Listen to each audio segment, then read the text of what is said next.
पावसामध्ये अहमदपूरमध्ये संघर्ष होता म्हणून दादा आपल्या अहमदपूर नगरीतील जमलेल्या तमाम मराठा बांधवांना माझा वाहनाचा आता 29 ऑगस्टला पुढे जायचंय तुम्हाला सांगायची गरज नाही. 29 ऑगस्टला आपल्याला आपल्या समाजाच्या पोराबाळांची लेकराबाळांची लढाई जिंकायची. एवढंच सांगतो की अंतिम लढाई आहे आणि ही अंतिम लढाई जिंकायची म्हणजे जिंकायची. 29 ऑगस्टला मुंबई सोडायची नाही. कोण आडवं येतं त्याला येऊ दे, कोणाला उभं येतं त्याला येऊ दे, पण यावेळेस आता अहमदपूरच्या संपूर्ण घराघरातल्या मराठ्यांनी आणि लातूर जिल्ह्यातल्या घराघरातल्या मराठ्यांनी मुंबईकडे यायचं.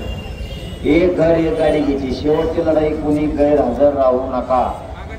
समाज हरता कामा नाही. समाजाच्या पदरात यावेळेस विजय टाकायचा. आरक्षण घेऊन मराठाच्या डोक्यावरती गुलाल टाकायचा आहे.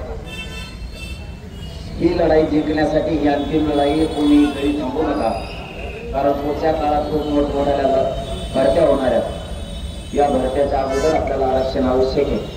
त्यामुळे 29 ऑगस्टला ही अंतिम लढाई करायची. होतं ना भविष्य त्याचा मराठ्यांचा विजय झाला पाहिजे. पण अहमदपूरच्या घराघरातल्या मराठ्यांनी मोटरसायकल फोर व्हीलर जेवढी ताकद लावता येईल तेवढी लावा. पण यावेळेस मुंबईला असं रेकॉर्ड ब्रेक झालं पाहिजे की जगानं मराठी म्हणजे काय हे पुऱ्या जगानं महाराष्ट्राकडे बघितलं पाहिजे. एवढी ताकद. आता पाऊस यायला लागलाय. तुम्ही पावसात दिसताय. समाजापेक्षा, समाजाच्या दुःखापेक्षा, समाजाच्या अडीअडचणीपेक्षा पाऊस हा मोठा विषय नाही. कारण मुंबईला सुद्धा आपल्याला मुसळधार पावसात भिजत जावं लागणार.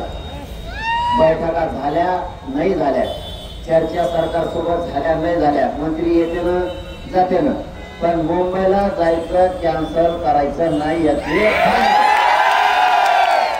म्हणून एवढं पक्क डोक्यात ठेवा की चर्चा होत्या मुंबईला जायचं नाही काय हे डोक्यात सुद्धा आणायचं नाही. मुंबईला आपण जाणार आहेत.